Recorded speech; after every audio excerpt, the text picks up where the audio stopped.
Chegou agora a hora de falarmos um pouco sobre os dispositivos de entrada e saída. Vamos lá então?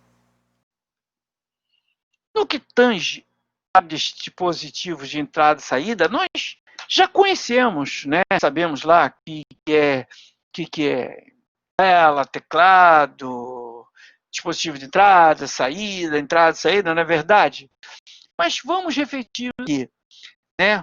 Os dispositivos de entrada e saída provém uma comunicação entre o mundo exterior e o mundo interior da nossa imagem. E, em geral, o dispositivo de entrada e saída são denominados periféricos. Lógico, como o nosso desenho mostra aqui, ele é fisicamente fora aqui do nosso processador e da nossa memória. Agora, nós podemos observar aqui que o subsistema de entrada e de saída é feito aqui via barramento, tá vendo? Essa comunicação é via barramento, como você pode ver aqui no nosso desenho. Ele deve ser capaz de o quê? Enviar informação e receber informação. E de converter essa informação em uma forma assim, inteligível, uma forma que a máquina entenda quando recebendo, é óbvio, né?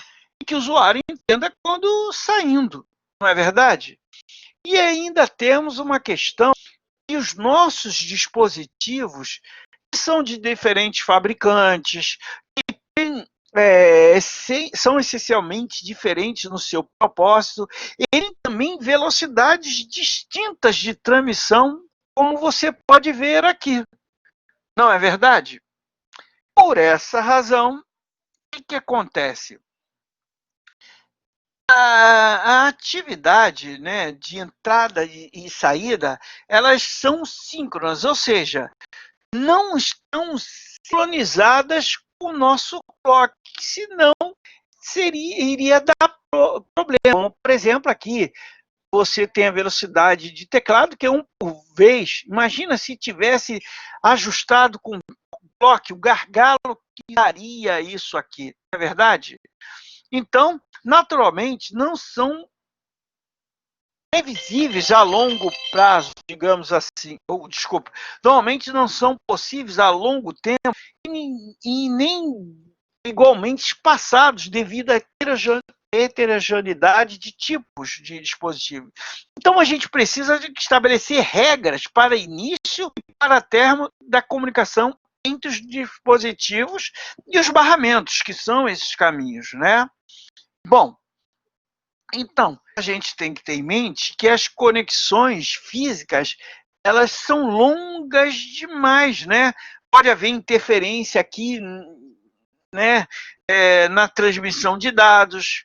Não há necessidade, ou melhor dizendo, há necessidade de um mecanismo aqui de detecção de erros, correção de erros, de tratamento de erros, de possíveis erros, não é verdade?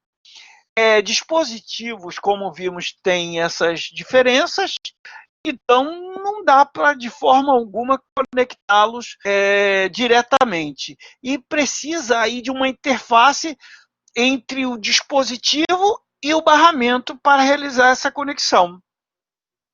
Por isso, né, o controlar e sincronizar o fluxo entre dados e barramento é necessário para compatibilizar. Realizar a comunicação com o processador, inclusive aí processar sinais de controle e instruções para acesso físico e ao periférico, deve ser um propósito dessa interface. Servir de memória auxiliar para bufferizar dados, né, para transmitir informações e realizar aí alguma digamos assim, detecção, correção, tratamento de erros. Esse seria um exemplo de interface de entrada e saída, né? E suas conexões, obviamente. Tudo bem? Então, exemplos para evitar, por exemplo, caractere para a impressora, antes de enviar caractere para a impressora, precisa verificar lá se o estado da impressora pode estar ocioso, por exemplo, pode estar ocupada, pode estar sem papel, enfim, pode estar até desligada, né? Para isso, essa interface interrogaria, ela verificaria o estado dessa impressora. O registrador, né, de estado possui um bit especificados para cada função. Por exemplo, lá, vamos imaginar que o bit 2 pode ser informações de estado, 1 sendo ocupado e o 0 não, né? Por exemplo, né? Se ociosa, então o caractere é enviado e armazenado nos registradores e assim daria prosseguimento à minha a impressão, por exemplo. Então, vemos o papel dessa interface por gerir essa comunicação entre dispositivos e o mundo interno dos meus computadores. Bom, no que tange a tipos de transmissão, já que estamos falando de transmissão, né, os dispositivos eles podem ser classificados em os que recebem lá, né, recebe e transmite informações inteligíveis pelo ser humano, que são aqueles identificados pela interface com o usuário, como impressora, monitor, teclado, e os que recebem e transmitem informações inteligíveis para a nossa máquina, que são os discos magnéticos, sensores, pendrives, né? O que recebe e transmite para dispositivos remotos, como o modem, é um exemplo dele, né? Então, no que tange a esse tipo de transmissão, nós temos o quê?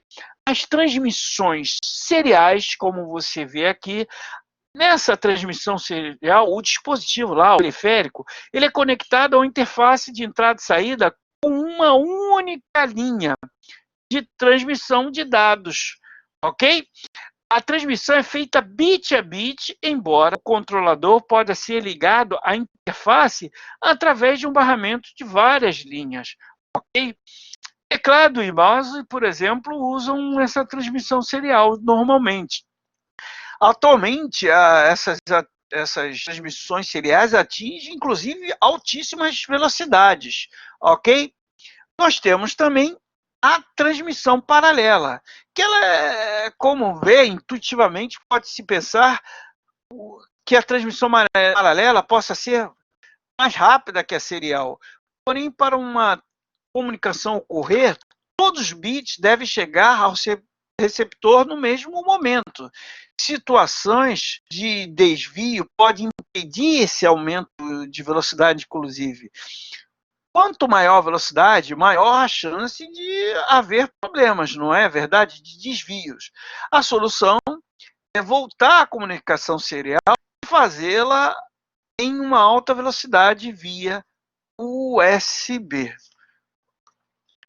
Nos próximos vídeos, vamos detalhar um pouquinho mais esse assunto, tá ok? Até o próximo então. Tchau.